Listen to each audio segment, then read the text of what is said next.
ಇದರ ಅವಶ್ಯಕತೆ ಇಲ್ಲ. ನಾವು ಸ್ಥಳೀಯವಾಗಿ ಸೌಜನ್ಯ ರೀತಿಯಿಂದ ಸರಿ ಮಾಡ್ಕೊಂಡು ಅದವೇ ಅವಕಾಶ ಕೇಳಿ ಸರ್. ಈಗ ಆಲ್ರೆಡಿ ಅವರು ಕ್ರಮ ಖಂಡಿಸ್ತಾ ಇದ್ದಾರೆ.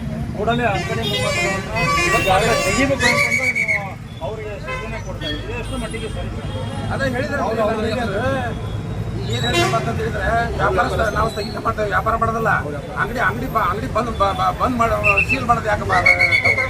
ವ್ಯಾಪಾರ ಮಾಡಿಲ್ಲ ನಾವು. ಯಾರು ಬೆಳೆಸಿಲ್ಲ, ಮಾಲ್ ಸೇಲ್ ಮಾಡಿಲ್ಲ ನಾವು. ರೈತರು ಬಂದಂತ ರೈತರು ವಾಪಸ್ ಕಳ್ಸೋದು ಹೆಂಗ?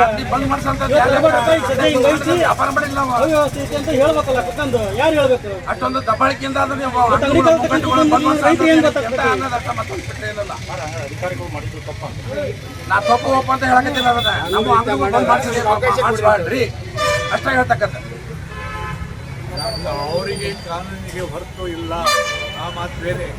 ಆದ್ರೆ ದಿಢೀರ್ನೆ ಬಂದು ನಾವು ಬಂದ್ ಮಾಡಿದ್ರೆ ಏನಾಗುತ್ತೆ? ಅವತ್ತು ಏನಾಗುತ್ತೆ ಸರ್? ಆಲ್ರೆಡಿ ನೋಟಿಸ್ ಜಾರಿ ಇದೆ, ನಾವು ತಗೊಂಡಿದ್ದೀವಿ. ಅದು ನ್ಯಾಯಾಲಯದಲ್ಲಿ ಈಗಾಗಲೇ ಇತ್ಯರ್ಥ ಇದೆ. ನಾವು ಈಗಾಗಲೇ ಕ್ರಮ ತಗೊಳ್ತಾ ಇದ್ದೇವೆ. ಸರಿಯಾದ ಸೌಲಭ್ಯಗಳು ನಮಗೆ ಅವ್ರು ಏನು ಕಂಡೀಷನ್ ಸೌಲಭ್ಯಗಳನ್ನು ಕೊಟ್ಟಿಲ್ಲ. ನಿಮಗೆ ನಾವು ಇದನ್ನು ಕೊಡಲ್ಲ ಕೋರ್ಟ್ 4 ಮಂದಿಗೆ 10 ಮಂದಿಗೆ ಅಂಗಡಿ ಇರ್ಬೋದು, ಅಂಗಡಿ ಇಲ್ದರಿಗೆ ಅಂಗಡಿಲ್ಲ, ಅದು ಕೊಟ್ಟಿಲ್ಲ. ಅಂಗಡಿ ಕೊಟ್ಟಿದ್ದು ಅವ್ರಿಗೆ ಕಟ್ಟಿದ್ದು ಹೋಗಿ ಹೋಗ್ತವೆ. ಅಂಗಡಿ ಇಲ್ಲ, ಅಂಗಡಿ ಬಂದು ಹೋಗಿ ಹೋಗ್ತವೆ. ಅಂಗಡಿ ಎಲ್ಲಿ ಕೊಟ್ಟಾರೆ? ನೋಟಿಸ್ ಕೊಟ್ಟರೆ ತೆರವುಗೊಳಿಸಲಿಕ್ಕೆ ಅಭ್ಯಂತರ ಇಲ್ಲ. ಎಲ್ಲರಿಗೆ ಅಂಗಡಿ ಬೇಕು, ಎಲ್ಲರಿಗೆ ಜಾಗ ಬೇಕು, ಅಂಗಡಿ ಬೇಕು. ಎಲ್ಲರಿಗೆ ಅಂಗಡಿ ಬೇಕು. ಸರ್, ಈಗಾಗಲೇ ಕೋರ್ಟ್ ಆದೇಶನ ತಗೊಂಡ್ಬಂದು ವೆಕೇಟ್ ಆಗಿದೆ ಅಂತ ಹೇಳಿ ಅಧಿಕಾರಿಗಳು ಹೇಳ್ತಾರೆ. ಸವಲತ್ತುಗಳು ಕೋರ್ಟ್ ಸವಲತ್ತುಗಳು ಕೊಟ್ಟಲ್ಲ. ಅರ್ಧ ಜನಕ್ಕೆ ಅಂಗಡಿ ಅರ್ಧ ಜನಕ್ಕೆ ಅಂಗಡಿಲ್ಲ. ಸರ್, ಈಗ ನಿಮ್ಮ ನಿಲುವೇನು? ಈಗ ಅಧಿಕಾರಿಗಳು ಅದನ್ನ ಸೀಸ್ ಮಾಡ್ತಕ್ಕಂಥದ್ದನ್ನ ಬಿಡಬೇಕು. ನಾವು ವ್ಯಾಪಾರ ಮಾಡಿಲ್ಲ, ಸೀಸ್ ಮಾಡ್ತೀವಿ. ಏನು ವ್ಯವಸ್ಥೆ ಮಾಡಿದೆ ಅಂತ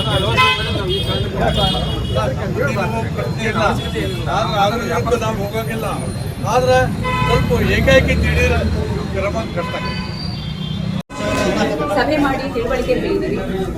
ಅನಧಿಕೃತ ಸ್ಥಳದಲ್ಲಿ, ಅಧಿಸೂಚಿತ ವಲಯದ ಸ್ಥಳದಲ್ಲಿ ಪೋಷಿತ ಕೃಷಿ ಹುಟ್ಟುವಳಿಗಳನ್ನು ವ್ಯಾಪಾರ ಮಾಡಬಾರ್ದು ಅಂತ ಹೇಳಿದ್ರು ಕೂಡ ಅವರು ಇದನ್ನು ಬಂದ್ ಮಾಡಿ ಈಗಾಗಲೇ ಅವರಿಗೆ ಅವಕಾಶ ಇರುವಂತಹ ಸ್ಥಳಗಳಿರ್ತಕ್ಕಂಥ ಮುಖ್ಯ ಮಾರುಕಟ್ಟೆ ಪ್ರಾಂಗಣದಲ್ಲಿ ಯಾವುದೇ ಆದಂತಹ ನಿವೇಶನ ಕಟ್ಟಡ ಇದೆ, ಅಲ್ಲಿ ಮಾಡಬೇಕು. ಕೆಲವರು ಬಾಡಿಗೆ ಆಧಾರದಲ್ಲಿದ್ದಾರೆ, ಅಲ್ಲಿ ಆ ಸ್ಥಳದಲ್ಲೇ ಮಾಡಬೇಕು ಅಂತ ಕಾಲಾವಕಾಶ ಕೊಟ್ಟಾಯಿತು. ಆದರೂ ಕೂಡ ಅವರು ಇಲ್ಲಿಯ ವ್ಯವಹಾರಗಳನ್ನು ಬಂದ್ ಮಾಡಿಲ್ಲ.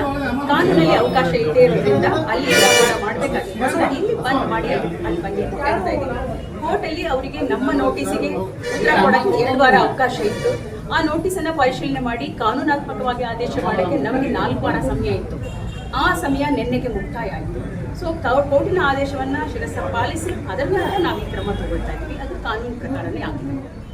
ಸೀಸ್ ಮಾಡಿದ್ದೆ ಅನಧಿಕೃತ, ಅವರು ಸೀಸ್ ಮಾಡಬಾರ್ದಾಗಿತ್ತು. ನಮ್ಗೆ ವ್ಯಾಪಾರ ವಹಿವಾಟು ಮಾಡ್ಕೊಳಕ್ಕೆ ಇನ್ನೂ ಕೆಲವು ದಿನ ಕಾಲಾವಕಾಶ ಕೊಡಬೇಕಾಗಿತ್ತು ಅನ್ನೋ ಆದಂತಹ ಸ್ಥಳ ಮುಖ್ಯ ಮಾರುಕಟ್ಟೆ ಪ್ರಾಂಗಣದಲ್ಲಿ ಇದೆ. ಅಲ್ಲಿ ಬಂದ್ರೆ ಸ್ವಾಗತ, ಅವರಿಗೆ ಸ್ವಾಗತವನ್ನ ನಾವು ಕೊಡ್ತಿದ್ದೀವಿ. ಅವರಲ್ಲಿ ಆಲ್ರೆಡಿ ಇರುವಂತಹ ಅವರ ಗೋದಾಮಿನಲ್ಲಿ ಕಟ್ಟಡಗಳಲ್ಲಿ ಬಂದು ಅವರ ಕೃಷಿ ಹುಟ್ಟುವಳಿಗಳ ಸಗಟು ವ್ಯಾಪಾರವನ್ನ ಮಾಡಬೇಕು. ಅದನ್ನ ಬಿಟ್ಟು ಇಲ್ಲಿ ಮಾಡೋ ಹಾಗಿಲ್ಲ. ಮುಚ್ಚಳಿಕೆ ಬರೆದು ಕೊಟ್ಟರೆ ನಾವು ಅವ್ರಿಗೆ ಏನಾದರೂ ಕಾನೂನು ಚೌಕಟ್ಟಿನಲ್ಲಿ ಅವಕಾಶ ಕೊಡಬಹುದು ಅಂತ ಹೇಳಿದ್ರು. ಖಂಡಿತ ಅವರೀಗ ಈ ಸ್ಥಳದಲ್ಲಿಯೇ ನಾನು ಇನ್ನು ಮುಂದೆ ಇಲ್ಲಿ ಕೃಷಿ ಹುಟ್ಟುವಳಿಗಳ ಸಗಟು ವ್ಯಾಪಾರವನ್ನ ಮಾಡೋದಿಲ್ಲ ಅಂತ ಮುಚ್ಚಳಿಕೆ ಬರ್ಕೊಟ್ಟು ಇನ್ನು ಮುಂದೆ ಅದೇ ರೀತಿ ನಡ್ಕೊಳ್ತೀವಿ ಅನ್ನೋದೇ ಆದ್ರೆ ಆ ನಂಬಿಕೆ ವಿಶ್ವಾಸದಲ್ಲಿ ನಾವು ಒಂದು ಅವಕಾಶವನ್ನು ಅವ್ರಿಗೆ ಕೊಟ್ಟು ನೋಡ್ತೀವಿ. ಈ ಪ್ರಕ್ರಿಯೆಯನ್ನು ಅಂಥವರಿಗೆ ನಾನು ನಿಲ್ಲಿಸಿ ಸೀಸ್ ಮಾಡದೆ ಹೋಗ್ತೀನಿ. ಒಂದು ವೇಳೆ ಅವರು ಇದೇ ಸ್ಥಳದಲ್ಲಿ ಮತ್ತೆ ಅದೇ ವ್ಯಾಪಾರ ಮಾಡಿದ್ರೆ ಆಗ ಮತ್ತೆ ನಾನು ಕಾನೂನು ಕ್ರಮ ತಗೊಳ್ಬೇಕಾಗುತ್ತೆ.